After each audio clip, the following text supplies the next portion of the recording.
Welcome back to Proxam, everybody. And today we're going to be talking about the best stratagems for the Craftworld Eldar and how to use them. So Craftworld Eldar is already a pretty difficult faction to play with a high skill cap. And honestly, in my opinion, some of the hardest interactions to learn in the game. So what I'm going to do in this video is I'm going to break down the best stratagems for the Craftworld Eldar for you guys. And I'm also going to explain how to use them and when to use them effectively. And I think really the key to effective stratagem use for the Craftworld Eldar is having a pretty deep knowledge of what each stratagem does and what each stratagem specifically gives you in a certain moment in the game. And in my experience, when stratagems first entered the horizon of 40K, it honestly took me a while to get the hang of it.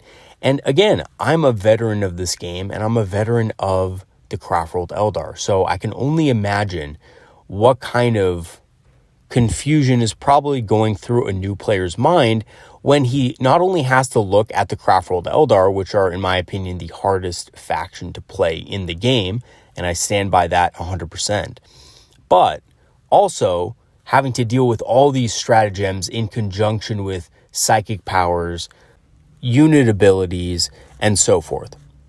So without further ado, let us go ahead and dive right into the best stratagems for Craftworld Eldar and how to use them. So quick overview of the video today. We're going to be going over why knowing when and when not to use stratagems is essential for Craftworld Eldar. And we're going to be doing an analysis of the most powerful stratagems and how they should be used. So knowing when and when not to use stratagems is extremely important for Craftworld Eldar, and to be honest, to a lesser extent, every single army in general, especially at the more competitive levels. So first of all, knowing when and when not to use stratagems is essential for preventing the waste of command points. So command points is a very special resource that every army has access to, and you are obviously limited to the amount of command points that you can gain in any one battle. So wasting them is not generally a good idea for any army, but especially for Craftworld Eldar because, again, they are a harder army to use and you can afford a lot less mistakes with them to be able to be successful in a game. It can also mean the difference between units surviving and dying, and the breakpoints for that when it comes to Eldar are extremely thin. So we have a lot of units that are very fragile, and knowing when or when not to use a stratagem on a particular unit to help it survive is a vital skill that you have to learn as an Eldar player. And it can also mean the difference between killing an enemy unit and falling short. And again, we do have a lot of stratagems that also boost the damage of our units. And knowing when this is essential to use one of those stratagems to be able to kill and lock down that unit, or when not to use it when it is not needed and thus waste it on overkill, which is very easy to do with Craftworld Eldar, especially as a new player. Because I feel like as a new player, we often, want to have these huge units fully buffed. We want to have this unit of 10 warp spiders or, 10 fire dragons or whatever. We want to put guide on them. We want to doom the enemy and we just want to blast whatever it is right off the table. Even though that might not be the most cost-effective way of winning a game, right? And I especially know that as a newer player myself, way back in the day, when I was running in 4th edition, I loved putting 10 fire dragons in a wave serpent and just firing them all at a land raider, even though I often killed the vehicle 5 times over. So you do have to be cognizant of that, and that is one of the skills that you need to learn as a Craftworld Eldar player, because wasted shots is going to be very problematic for you in the long run of the game. So here are the stratagems that we're going to be covering in today's video. And again, there are tons of stratagems available to the Craftworld Eldar, but these are the ones specifically that I think are the most important to get a grasp of for the faction. So we have Bladestorm, Fire and Fade, Fire and Reposition, Forewarned, Matchless Agility, Multifaceted Mind, Phantasm, Resonator Shard, Unparalleled Mastery, Webway Strike, Wire Weave Grenades, Wrath of the Shrines, and lastly, Lightning Fast Reactions. So taking a look at the first stratagem on the list is Bladestorm. So Bladestorm essentially generates an additional hit for every 6 shots that you would get with Shuriken weaponry. So it is 1 command point. So if you have, for example, 10 Dire Avengers, 10 Dire Avengers is about 30 shots on average. I mean, of course, with the extra Shuriken Catapult, you get about 33. So you'll generate anywhere between 5 and 6 additional hits from this ability, which is pretty substantial. You know, that's going to be pretty much a couple of extra wounds probably on a unit of Space Marines or something like that if you're wounding on 4s. Now, the thing about Bladestorm is that I notice new players tend to overuse this a lot in situations where they don't really need it. So the thing about Bladestorm is you only want to use it if those additional hits will assist you in eliminating the target, and to be very wary of situations where you're overkilling your target. So let's say you're shooting a unit of 10 Dire Avengers at a unit of 5 Space Marines, right? And you choose to use the Bladestorm stratagem. So in this situation, a guided unit of Dire Avengers will be more than capable of taking out a unit of 5 Space Marines without any kind of buffs or anything like that by itself. Which means that our use of Bladestorm in this case might actually be an example of overkill. It might actually be a waste of a command point. Because on average, you'll probably get around 29 hits with those Dire Avengers with Guide. And you'll probably get about 14 wounds. And some of those will be at AP -4. Which means the Space Marines will get no save. And especially now, since Armor of Contempt is gone, the rest of them are going to be at AP -2. So the Marines are going to get a 5+ save against most of those attacks. So you're going to get about 5 wounds automatically because of the Shuriken ability, because Marines aren't going to get a save against AP -4. And 9 of those are going to be at AP -2. They're only going to get a 5+. So that's basically the whole Marine squad dead. And in fact, that's a little bit of overkill if they're out in the open. If they're in cover, it's a little bit different. But in this case, we've actually wasted a command point because we could have killed the enemy unit on average without using Bladestorm. So before you use Bladestorm, my little piece of advice is to always do a little bit of quick math beforehand. And ask yourself, on average, do I kill this unit? Now, if it is barely on average, I would say just to make sure that the dice go in your favor, it might be worth it to use Bladestorm. Let's say the math adds up evenly so that on average, you're going to kill all of the enemy models, but it's right on the line. Using Bladestorm in that situation isn't such a bad idea because you want to be able to guarantee that that unit dies. I understand that. But if you are several wounds over your limit already of overkill, for, like the example I just gave you guys with the squad of 5 Space Marines, then it's probably not a great idea to go ahead and do that. Because you're just going to be wasting damage and it's going to be a waste of the unit's potential. However, where I do think Bladestorm can also be of use and abilities like Bladestorm is against bigger units that you don't expect to actually automatically kill with your unit. So for example, if you have 10 Dire Avengers firing at a unit of 10 Thunderhammer Storm Shield Terminators, which by the way, everybody's taking now because they're just so cost effective. And honestly, I think Space Marine Terminators with the Thunderhammer Storm Shield are probably looking at a future nerf just because they're so cost effective, and basically every faction that can take them and be effective with them is doing very well with them. For example, Dark Angels are one of the top factions right now because of that unit. So I do see a nerf coming that way, but regardless, Dire Avengers actually trade very well into them because their base AP puts them at a decent armor penetration value against those Terminators, putting them at a 3+ save base and pushing them to their 4+ invul every time you get the Shuriken effect to go off. And if you put Jinx on that unit, you're basically just negating them to their invul save no matter what, which is really cost effective. So in this case, something like Bladestorm with Guide and Doom would be an excellent way of combining and making a 150 point squad of Dire Avengers be able to kill much more than their points worth in Terminators. Because remember, you can basically afford 2 Dire Avengers and more for every single Thunderhammer Storm Shield Terminator. Okay, so moving on to our next power, Fire and Fade. So Fire and Fade is one of those classic Eldar abilities that basically allows us to jump in and out of obscuring terrain so that our enemy can't strike us back. Classic Eldar maneuvering, right? However, it's best used on units without access to battle focus. So in my opinion, you should always try to use battle focus first, unless it's absolutely not possible.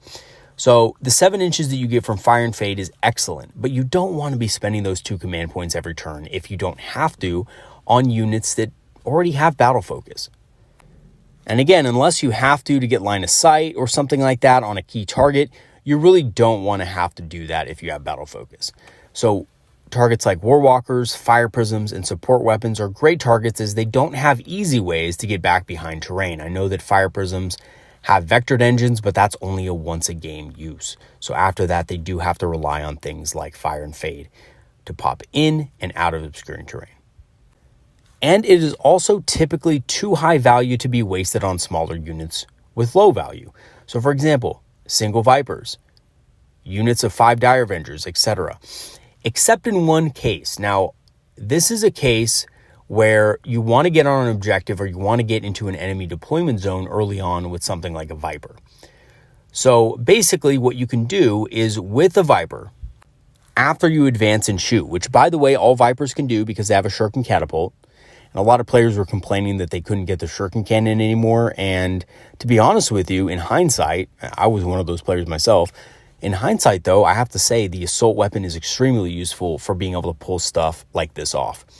So you advance 22 inches, then you shoot something with your assault weapon, and then on top of that, you can use Fire and Fade, which is a 7-inch move to move into an enemy deployment zone, move onto an objective, and things like that. And this can actually increase the threat range of your Viper against objective targets and stuff by 7 inches. So instead of a 22-inch move, you can essentially get a 29-inch move. So that's pretty useful. So unless you're using it in that case, it's typically not worth it to move a Viper in and out of obscuring terrain for the purposes of shooting. And the same goes for small units of Dire Avengers and things like that. Typically, if the unit has battle focus, you want to rely on that more than Fire and Fade.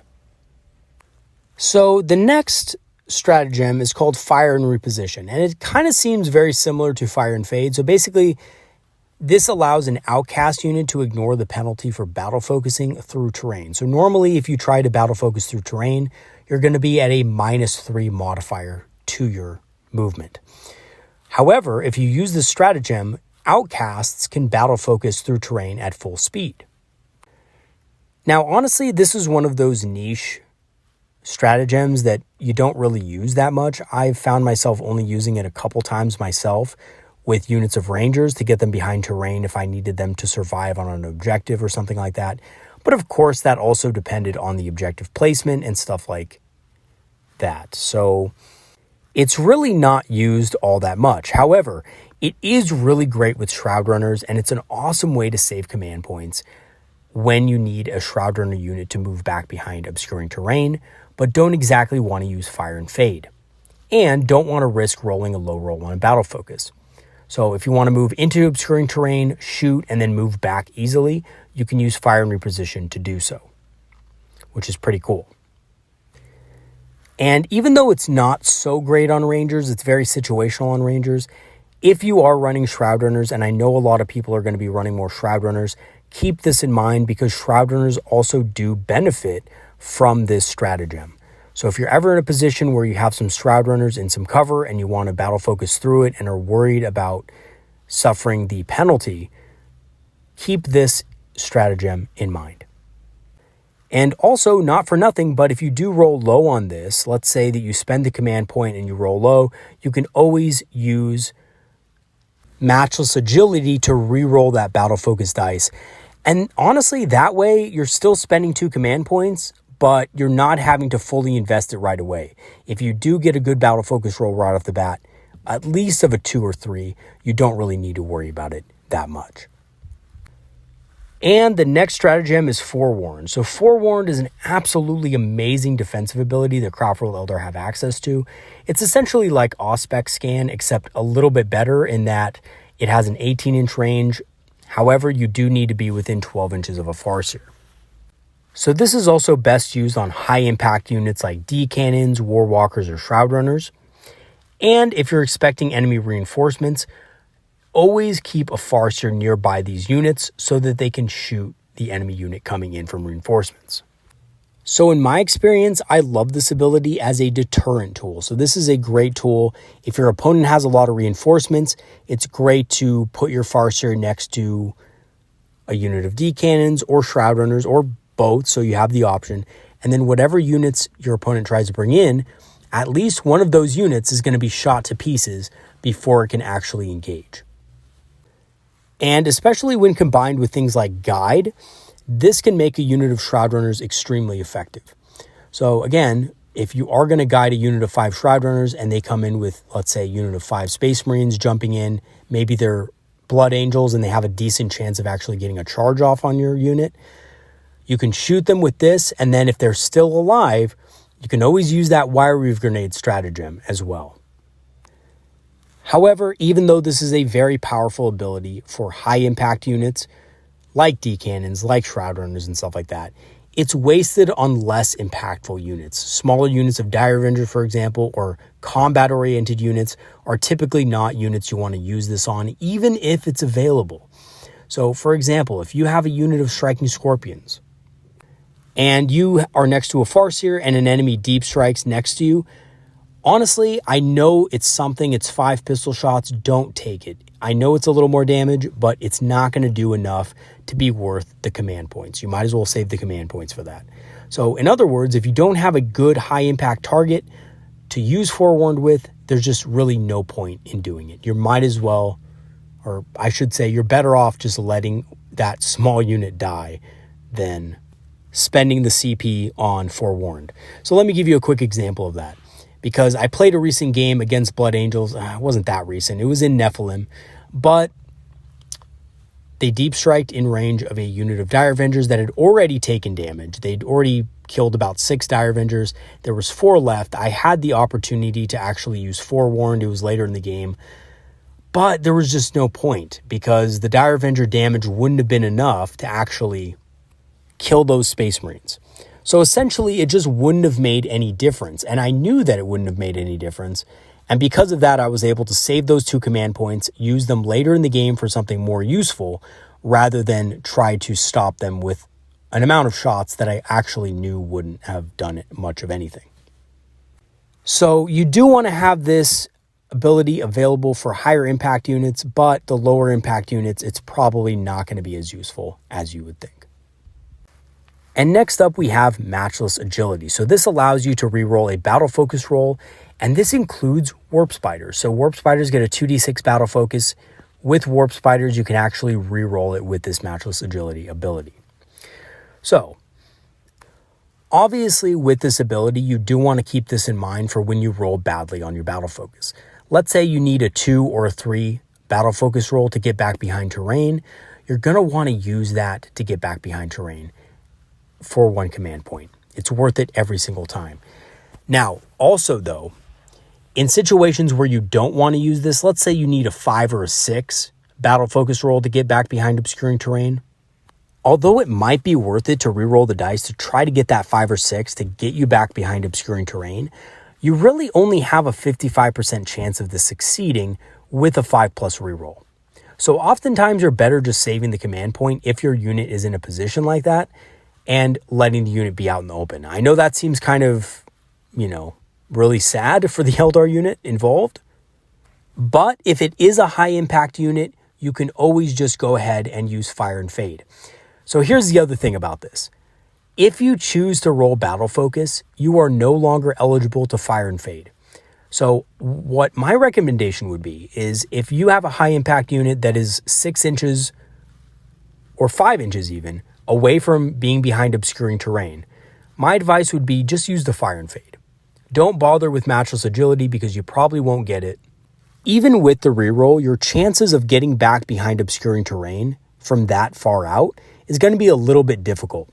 So my advice is just use Fire and Fade, play it safe, and only use Matchless Agility for when you have results of under a 3 or less.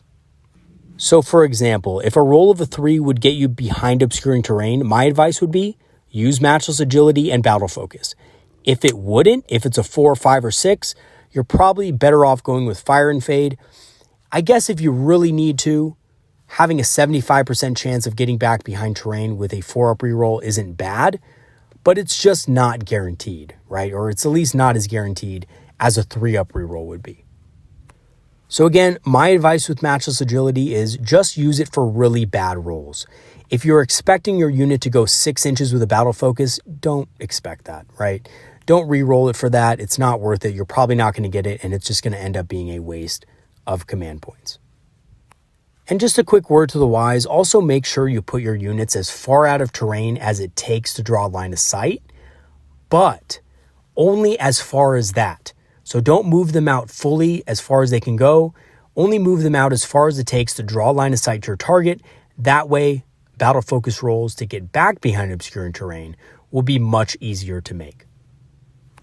And moving on to Multifaceted Mind. So Multifaceted Mind allows a Farseer, Shadowseer, or Yvrain to cast the psychic power after performing a psychic action. So normally if you perform a psychic action like Warp Ritual or Psychic Interrogation, you couldn't cast another psychic power. But this actually allows you to do so for 1 command point. And this is great for being able to score victory points while still being able to support your army with psychic powers like Guide, Doom, Fortune, and etc. However, typically your Farseers are not going to be the ones performing psychic actions like Warp Ritual. So unless you really need the Warlock power that turn, it's best to use this only in situations where you have lost your lesser Warlock Psykers. So in situations where it's in the late game, you need something to perform Warp Ritual so you can get that 12 points on it, but you don't have any Warlocks available, your opponent killed them for whatever reason, they're not there anymore. Using this ability on a Farseer while still being able to use psychic powers can be extremely useful and very clutch in those situations, but it's not something you're going to want to use every turn, and you're probably not going to be using it more than once, maybe twice in a game. And that's really why, if you're going to go for psychic secondaries, which every Eldar army, by the way, should be going for psychic secondaries, it is a great way to score victory points, especially Warp Ritual, because you only have to use it 3 times and you score 12 points on it. So it's very good in that way. But my advice is this: always take at least 2 Warlocks in your list, preferably Sky Runners, because honestly, Sky Runners are really good at scoring these objectives because they're fast. 1 with Quicken and Restrain, and 1 with whatever powers you want. Either Jinx or Protect is a really popular one, or, also Horrify is pretty good against certain builds and certain armies. But essentially, you have these 2 units so that 1 Warlock with the non-Quicken power can go out, use the Psychic action, or cast a power on an enemy unit, and then the Quicken Warlock can cast Quicken on that model to bring him back to safety. And this way you preserve your Warlocks for a majority of the game, and you can score very easily on things like Warp Ritual, which require you to get to the center of the board. And then, of course, we have Phantasm, which allows you to redeploy up to 3 units at the start of the first battle round. So you can redeploy units back into Strategic Reserve. Advanced deployment units would have to redeploy back into your own deployment zone. However, there's something that I recently learned, and actually I learned this on Craftworld Eldar's channel, and I wanted to mention it to you guys because I think it's a really important note to take from this ability, and also I think that channel, Craftworld Eldar, will do a video on this at some point. And actually, I learned something new. I never thought you could do this. I saw this in the very beginning. I talked about it a little bit with my local group, but we kind of all agreed that it didn't work that way, and we kind of moved on from it. But essentially, this is what Phantasm does, right? Now, Phantasm states in its rule that this is used at the start of the first battle round before the first turn begins. And the rule on Strategic Reserve states that units that are placed in Strategic Reserve or as reinforcements before the first battle round begins, and again, that's before the first battle round begins, will be destroyed if they're not brought in by turn 3. But because this happens at the start of the first battle round and not before the first battle round, units moved into strategic reserve via Phantasm are not destroyed on turn 3. Or at least I should say after turn 3. So what this means is you can use this ability to bring in units on turns 4 and 5. So you can bring in a unit of Rangers in the enemy deployment zone on turn 4 and score on things like behind enemy lines. You can do things like scout the enemy and stuff like that.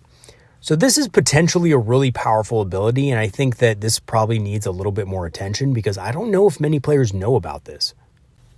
But it seems like to me, the way the rules are worded, Phantasm and the rules on strategic reserves and reinforcements, that, yeah, actually you can, in fact, do this. Rules is written. So that can be really powerful, and I think it's something that's probably going to be used a lot more, especially with the increase in power of things like behind enemy lines. So moving a unit or two of Rangers into strategic reserve can actually be a really great way of scoring victory points in the late game when you may not have as many tools to do that with left. Okay, so Phantasm. So other than that though, this ability is pretty much always useful in most games, and it has numerous applications. And again, you can pull back units after advanced positions. So for example, if you don't go if you don't go first and you have a unit of striking scorpions out there, you can actually use this ability to pull your striking scorpions back into strategic reserve so they don't get shot off the table turn 1. You can also use this ability to redeploy your strongest units into better positions so you can get better engagements on your opponent's units, which may or may not have been deployed at the time that you were originally deployed your strongest units. So overall, Phantasm has a lot of applications. I think it's well worth its command cost at 2 CP. And yeah, I use it in pretty much every game I play because it is that strong, and especially for Eldar because we're so dependent on good positioning and getting good trades and good matchups with enemy units. I just think that Phantasm is probably one of the best abilities, or stratagems, I should say, in the entire codex. And how to use this, honestly, in my opinion, there's a couple of different ways to use it, but the strongest ways are as follows. The first way, or first method, is to use Phantasm to bring units back from advanced positions, again, into strategic reserve. So a really cool thing I like to do with my Rangers is I actually like to deploy them as my first unit, and I like to use advanced positions to stretch them out as far as they can go in a certain area of the board. And this prevents my opponent from being able to deploy their advanced position units in that area within 9 inches of my Rangers. And then, second, I deploy another unit of Rangers in a similar fashion on the other side of the battlefield.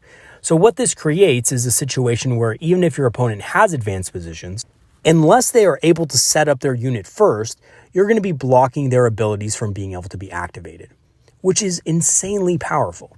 So I really like to use Rangers for that. And then, of course, I can use Phantasm to just redeploy the Rangers back into strategic reserve so they can come in later, or perhaps just redeploy them somewhere else in my deployment zone. I also love to use this ability to fake out my opponents. So for example, if I have 2 units of D cannons, a nice little trick I like to do is I like to put both D cannons on one side of the board so that my opponent deploys all their heaviest stuff on the opposite side of the board because, of course, D cannons have a limited range. Then what I'll do is I'll use my Phantasm ability to redeploy my D cannons to the side where he just deployed all of his heaviest units. So that's also a very good way of getting good engagements with your units and preventing things like D cannons from being completely outclassed. And lastly, of course, most of you guys know this already, but if you do advanced positions with Striking Scorpions or Cahandras or something like that, and you don't get first turn, you can always use Phantasm to bring them back into strategic reserve so they don't just get killed on turn 1. So the next stratagem is Resonator Shard. So Resonator Shard basically allows indirect fire weapons like D-Cannons, Shadow Weavers, and Doom Weavers to get rerolls to hit while the target is within 12 inches of a Ranger unit. So this is a really nasty stratagem that is pretty much always worth using if you have the Rangers nearby the target.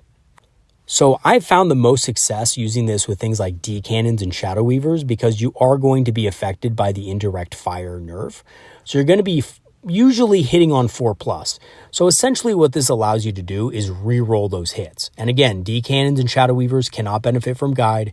So this is a very powerful stratagem, especially if you have Rangers, which, to be honest with you, most armies and most builds that are more defensive are going to have a couple of Ranger units in them. And the cool thing about this ability is that it doesn't just affect one target, but any enemy unit targeted within 12 of the Rangers. So in some cases, if you have a big unit of D cannons, you won't be doing so much overkill because you can use split fire, which can allow your D cannons to spread the damage out a little bit and not have to worry so much about just overkilling a single tank or a single monster. However, again, if you are going after lighter targets, things that are much easier to kill, like maybe say there's only a single Chimera in range of your D cannons that turn, and that's fine. You know, sometimes that will happen, and you want to shoot at that Chimera. Probably best to save your Rangers to do something else, because using Resonator Shard on that Chimera is just going to be so much overkill that you don't really need it, right? So in certain instances, it is overkill, depending on what you target. But again, there are several opportunities now with the unlimited use of Fire and Fade, and of course, in combination with Rangers, to get your D cannons within range of enemy monsters and tanks on turn 1 to be able to fire at them before disappearing behind obscuring terrain yourself. So next up we have Unparalleled Mastery. So this allows your Farseer, Shadowseer, or Yvrain to cast an additional psychic power. Now normally this is not as useful as it sounds, because Farseers, Shadowseers, and Yvrain only have 2 powers base. Although, to be honest, Yvrain can learn more throughout the battle, so it is useful for her later on. However, this is really useful when running Biel-Tan or Uthway, since combined with their relics, which give them additional powers, for 1 command point, those Psykers can essentially be Eldrad. And of course, they're not quite Eldrad, because Eldrad can re-roll his psychic tests, and Eldrad is just the ultimate Psyker in the Eldar Codex. But, you know, you can get a fairly good amount of use out of this stratagem if your Psyker has either the Uthway relic or Biel-Tan relic, which honestly both increase the potency of psychic powers that Farseer has access to. And next up we have Webway Strike. So Webway Strike basically allows up to 2 units, 1 command point for 1 unit, 3 command points for 2, to deploy in the Webway and deep strike on the battlefield as reinforcements, anywhere on the board outside of 9 inches of enemy units, of course. So this ability can be used in several ways. It can be built into a list for certain units like Shining Spears, and combined with things like Ghost Walk and Strands of Fate to guarantee charges out of reserve, which is an extremely popular way to run it. There's also kind of another way to run it though. So another way to run it is when you're deploying and declaring reserves, this can be used flexibly for when your opponent might have less screening units available or a list that is vulnerable to deep strike. So instead of deploying your unit of Dire Avengers, for example, in a Wave Serpent, there might be some instances where it would make more sense to deploy them via Webway Strike. And again, this would be in cases where your opponent is a really small elite army that doesn't have a lot of ability to screen you out and stuff like that. So it might be actually worth it to use this flexibly when your opponent doesn't have access to a lot of anti-deep strike tech or units. And next up is the Wire Reave Grenade. So I've mentioned this already in this video, but basically a unit of Shroud Runners can use this in the enemy movement or charge phase to do D3 mortal wounds and negative D3 movement or charge distance to an enemy unit within 12 inches. This is extremely powerful and very disruptive, and it's best used in 1 or 2 ways. So the first way is defensively as a charge or movement deterrent. So when used in this way, it can be used basically to prevent enemy charges on other units or even your own unit of Shroud Runners. It can also be used offensively to disrupt enemy units in their own deployment zone and at the same time deal damage. So my favorite tactic with a unit of 3 of these is to use advanced move and my normal movement to get into the enemy deployment zone, shoot a key enemy target that's hiding in the backfield, maybe some cultists or something like that, that the rest of my army couldn't get to, or perhaps even a character that is a little bit more on the squishy side. And you will be able to do this a little bit more because you have so much movement. You can actually maneuver these guys into positions sometimes where enemy characters are more vulnerable and they won't get the benefit of Lookout Sir. And at the same time, of course, I'm able to disrupt enemy movement with this Wire Weave Grenade stratagem, which when combined with body blocking can actually be really significant in a game for preventing enemy units from getting on to early objectives. So a lot of Space Marine players, don't have a lot of flying units. So having a unit like this that can just basically block up the entire enemy army and reduce their movement at the same time is really effective for its points. And honestly, this is even more powerful now because of how cheap Shroud Runners got in comparison with everything else. So you pretty much only pay 30 points per Shroud Runner. So if you have a unit of 3 Shroud Runners, that's only 90 points. And that can actually make up vastly more than its value in disruption and in objective ability with this stratagem. And then, of course, we have Wrath of the Shrine. So this is a Craftworld specific to Biel-Tan. And basically, this is the same story as Bladestorm, right? It generates an additional hit for every 6 attacks or shots or whatever. However, only use this if the additional hits will assist you in eliminating the target, and be wary of overkill. You don't want to use this on a squad of Striking Scorpions or Howling Banshees that are already going to kill that Space Marine squad that you're engaged with. However, Wrath of the Shrines is a little bit different because it works on things other than shuriken weapons. So Strands of Fate can produce some insane results with units like Fire Dragons, and this will allow them to hit much harder than their points would suggest. So a unit of 5 Fire Dragons with the Blazing Fury under the effects of Wrath of the Shrines with a couple of Strands of Fate to hit can actually generate an insane amount of attacks against that Land Raider. And especially if combined with something like Doom, a unit of 5 Fire Dragons at 140 points with the Blazing Heat Exarch power can absolutely devastate something like a Land Raider, which costs far more than the Fire Dragons do. And lastly, the last stratagem on the list, of course, is Lightning Fast Reaction. So this gives a friendly unit -1 to hit against enemy attacks in the shooting or fight phase. And this is a very powerful survival ability that can make opponents waste a lot of resources trying to kill that unit. And you would be surprised, a -1 to hit on something like a Space Marine unit, maybe Tactical Marines or Primaris Marines, will basically force your enemy to have to shoot an additional unit at your Eldar models to be able to kill it, which can make your opponent waste resources. So again, this is better though when used on bigger units that will draw more enemy fire or units that you have trying to take late game objectives. So I like putting this on Shroud Runners in the late game. So I have this combination with Shroud Runners that's been working rather well.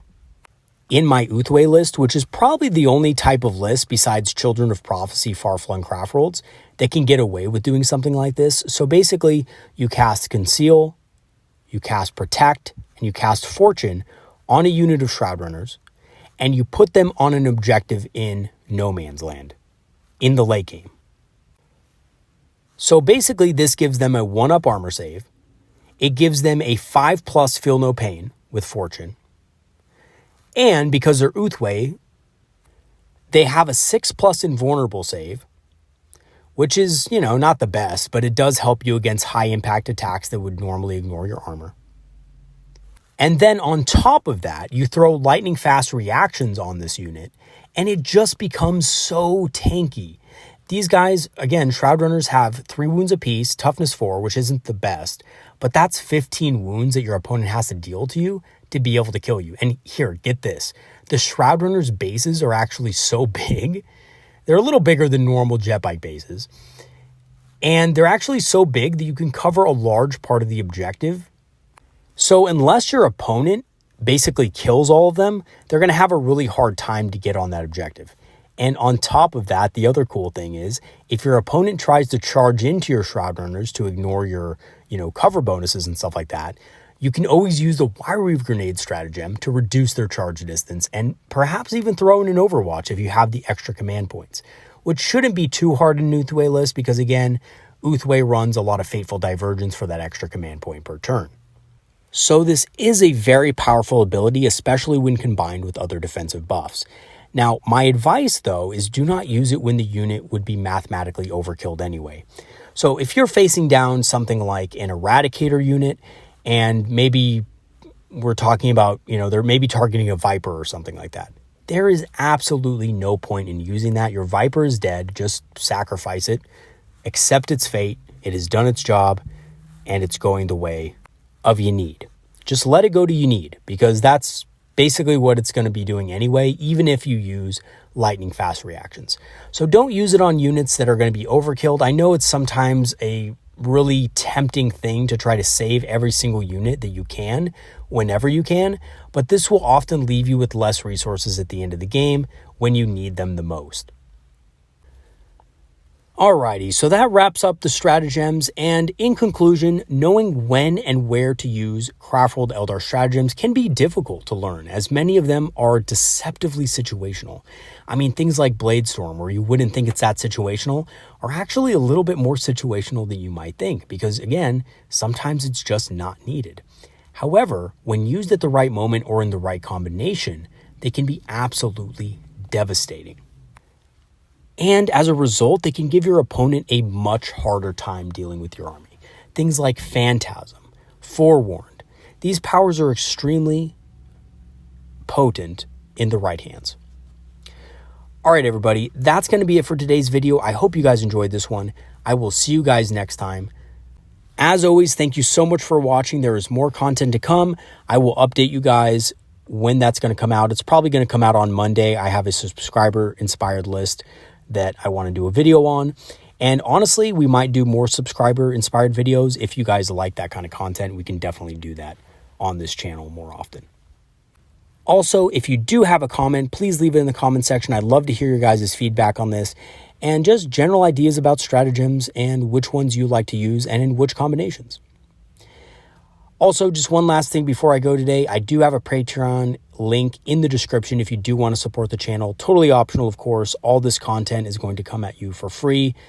You don't have to worry about any paywalls or anything like that. But if you do want to support the channel, toss in a couple bucks. I'd appreciate it. I am hoping to get some new recording equipment and things like that to improve the channel so that we can have better quality videos. All right, everybody, that's it. Peace out. See you guys later and have a great rest of your week. Have a good one.